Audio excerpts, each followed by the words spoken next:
আসসালামু আলাইকুম রহমতুল্লাহ এভরিওয়ান। দেখেন আমি এখন কী খাবার খাচ্ছি। আগে আমি প্রচুর পরিমাণে এখানে আমার গরুর মাংস থাকতো, খাসি থাকতো, ডিম থাকতো, কাচ্চি থাকতো, এই টাইপের আইটেমগুলো বেশি থাকতো।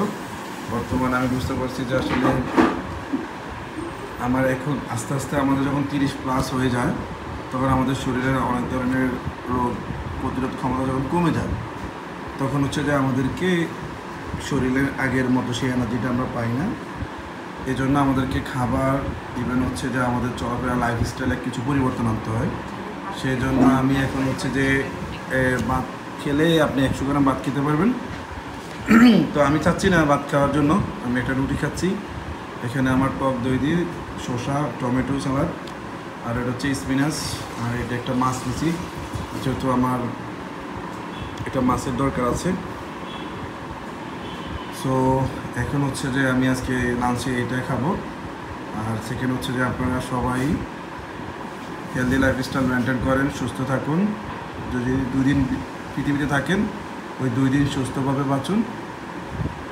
তো আজকের জন্য বিদায়, আল্লাহ হাফেজ।